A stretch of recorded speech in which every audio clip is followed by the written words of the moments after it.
Nick looked around one day and had so many women, he was forced to make a show out of it.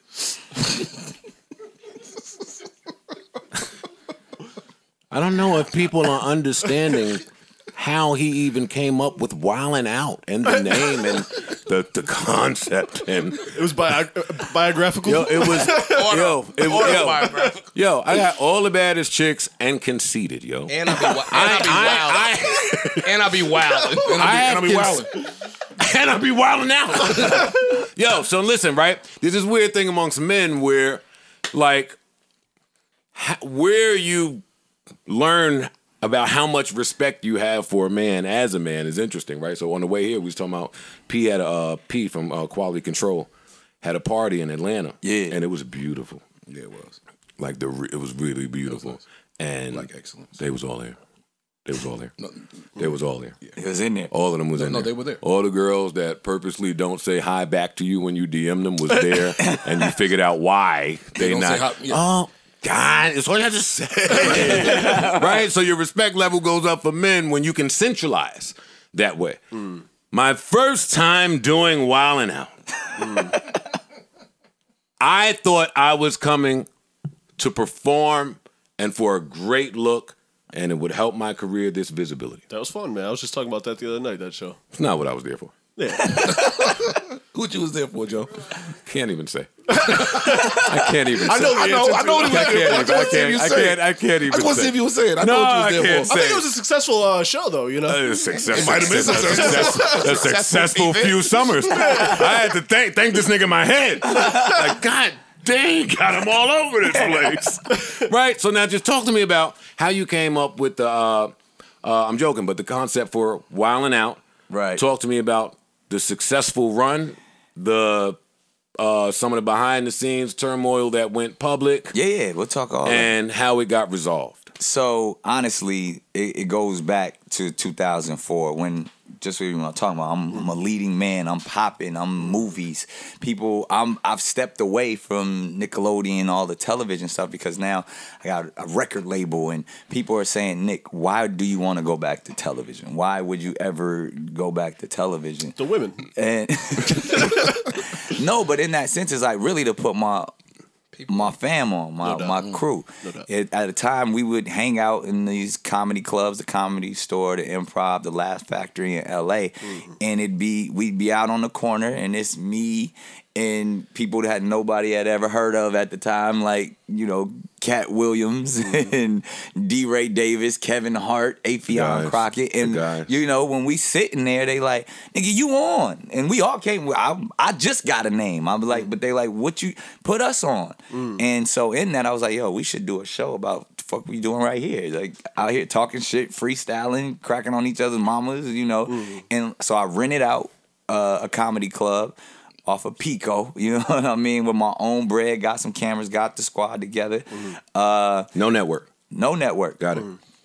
Shot it. You know what I mean? And I had a deal, you know what I mean? I had a deal at MTV. I had been hosting TRL, and I had a deal at BET, and so that's what happens when you get put on. You do deals different places, and they want to see what you got. Yeah. But instead of just going in and pitching some stuff that they didn't understand, I shot it with my own money, and now I had ownership over this thing that I called Wildin' Out. Right. And when they saw that, they was like, absolutely want. Like, first pilot episode, it was me, Kevin Hart. Loon was the special guest. I had Loon to come pull up. He was on fire at the time. Shout out to Loon. Yeah, like, and we shot it in this club. The Wildin' Out girls was literally like friends. Like, it was. I know. Yeah. Without dropping the names, it was invisible faces. And MTV loved it. And from that, for whatever reason, great lawyers, great attorneys, I was able to keep my brand and have ownership over this throughout the years. So you look up, you know, by the time goes around, just long story short, by the time we get to 2017, they're like, yo, and we on tour now. I got restaurants, you know what I mean? They Viacom looks up and like, we don't own this. You know, like, well, all of these years later, they said that. All because if you notice, and I feel like when Wildin' Out first came out, my competition was Punk'd. It was me and Ashton Kutcher. And that was the one that they held up and they embraced him. So they like, let Nick do his little thing. Yeah. We got punked. And what Nick's doing over there with the hip hop guys, it doesn't matter. Whatever. And then you outlasted them. And then outlasted them. Then they got another guy that they got really excited about. I was like, oh, we got Ridiculous. Yeah, Ridiculous. Yeah. Like, they had on another that one of those. All right. Another one of those. That's cool. Right. But the whole time I'm over here quiet, grinding. You know, like, and ascending. yeah. But then they look back and see the numbers in totality, and they're like, And then they look up and it's $1 billion brand that has many verticals from touring, from brick and mortar, merchandise, gaming, restaurants. Using them words. Like, so none of their other brands have done that. Still, their #1 digital brand to this day is Wildin' Out. If you look at the numbers and everything that it does, and they have to pay attention to it now. So in 2017, they're like, okay, we got to be your partner. There's like, we can't allow this. We look crazy to our shareholders if you own all of this on our network. So, you know, there's some quiet deals, and they got me real comfortable in order to give up half of what I want. And I say this to anybody who's watching this, to have 100% of nothing, something that's not worth anything, is bullshit. So all the people who want to own their masters and all of that bullshit, if ain't nobody listening to your fucking masters, it's worth nothing. Right. But if you have 50% with a conglomerate, with a partner who will push you to the next level, that's worth more than 100% of nothing. So in that sense, I sat down with my team and was like, if you enhance this way, if you support it, if you invest, that's what investing is. That's how you put these financial groups together. You get a bunch of people with money and say, now we own this together, and now it's worth let's push it. This. So that's what I pretty much did with Viacom and Paramount. And now that we're partners, the touring has gone to the next level. Now I was touring on my own. Now we touring with Live Nation. Slow down. And probably take some stress off your back too. Yeah, exactly. Slow it down, buddy. You're putting a lot of information out there, and I want to pause in some of this. Because what we were talking about before you got here in music was artists that are 4, 5, and 6 albums in with the label. And now that we're down to the last album, and it may be time to renegotiate, or y'all invest money to make me bigger, y'all might not want to do that. And now it appears that really big artists are getting their projects stepped on. So now when you say, hey, they looked up all these years later and realized they didn't own. Now that took them a long time. Yeah. That took them a long time. They were looking the wrong direction. But my thing with you before you get to the resolve is, well, if they felt like that, why did it appear to be a campaign to disassociate you from the brand? Well, then we'll get to that. So, because this is 2017, and I'm still like, you gotta admit, like I'm the golden boy of Viacom at this. Is like, because not only did I have MTV on, like I had Nickelodeon on, like from 2008 or about 2008-9 to 2018. I was the chairman and head executive of the teen division of Nickelodeon. So I was the chairman. Like, so I went from being 17 on the channel, the youngest writer and all of that, to running it. I had we need to jump this nigga. I had the same office size as the CEO. You know what I mean? I was on the 40th floor. He was on the 54th floor. Same layout.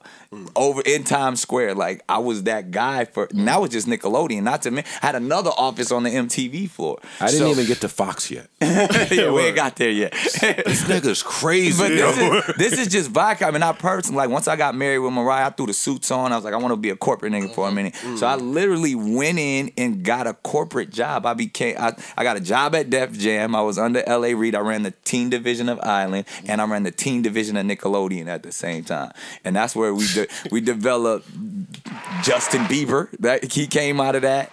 Like there's so many other it was projects that I was quiet on that I was getting a check. So what you're saying is we're all broke. But I've been hustling for a long time. So during that phase in my life, I was on my corporate vibe. Let me throw some hate on this. Let me at least attempt to throw some hate on this. You can't, but you try. Because listen to him. What he just said. Well, one of the things he said was that in 2003, he was allowed to get deals from separate networks. I was still stuck on that sentence. because everybody was not allowed to do that in 2003. If you over here, hey, nigga, we running all your shit through over here. You can't go over there. That's what was happening in 03. But Nick, because he was the man back then, and that's kind of what I want to talk about. How did you come into that position? Like, I don't know, because I wasn't paying attention from the start. Yeah. But like, how did you walk in to this?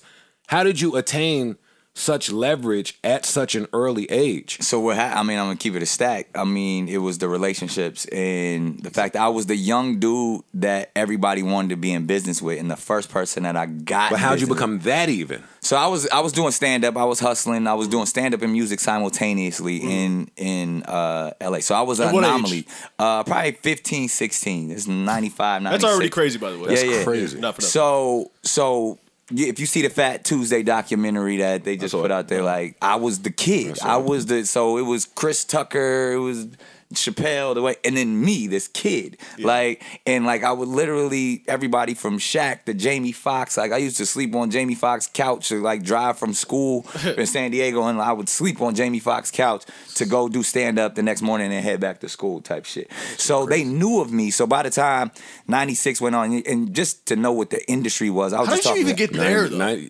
Yeah. Like at 15, like, you were... I was a kid telling jokes and rhyming, like making CDs. In LA? This is before the internet, so it's not like you had a viral moment. So we would drive up. That was the thing. So they used to do these things to have like Sprite Night that's what I'm saying. and Soul Train Awards and stuff. And we would drive the 2 hours to be. Sunset used to be a fucking movie. Like, I remember driving down Sunset one time and, like, no shit, like Biggie and Mace was across the street, you know, at the things, the Mondrian, it was the House of Blues over here. Biggie and Mace was just standing there and they like gray suits. Across the street was Snoop in the Dog Pound at the Comedy Store and Lowriders. Like, this nigga named from my guy from Oakland, Richie Rich, who was signed to Def Jam, was riding up and down Sunset on an orange Harley.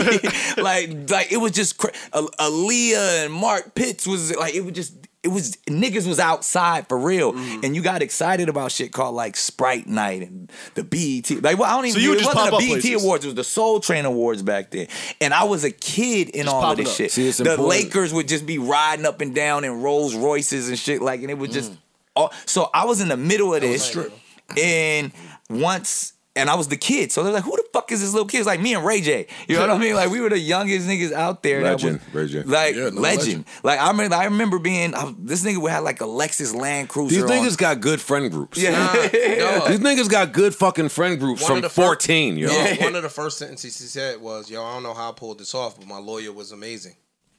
Still, same lawyer since I was 16 years old. Nigga, he said, "Yo, I don't know how my lawyer worked this deal." But they worked it to where I had same lawyer, and that's why I'll get to it. I'll get to it quick. And it is like, yo, she was, you know, Jamie Foxx's lawyer. She was so it was people, and that's I'll paint the picture for you again too. In the mid-90s, and they said this in the Fat Tuesday documentary, they was handing out millions to. They called them holding deals. And this was the time of like UPN, the WB, and so every black comedian that you saw on Def Jam or at Fat Tuesday, a white agent would come in and say $500,000. And they would just so before I was 18 years old, I had met my first holding deal. What happened? Jamie Foxx had this festival called Laugh-A-Palooza that he did in Atlanta, and I was the youngest kid to ever rock that joint. And the tape started going around, and Will Smith saw the tape.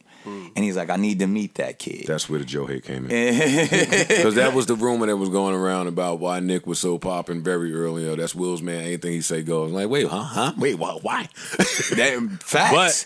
But, and because he saw, so I remember I got a chance to, Will had an office at where they shot the Fresh Prince of Bel-Air at NBC Universal. He had a whole wing, a whole fucking building over there. And I went in there and I talked, I was talking to his development executive, and he walked in the room. He's like, "Yo, I've been waiting to meet this kid." He's like, "You remind me so much of me. The fact that you're funny, that you can rhyme, that people like you." He's like, "You're gonna go far in this business."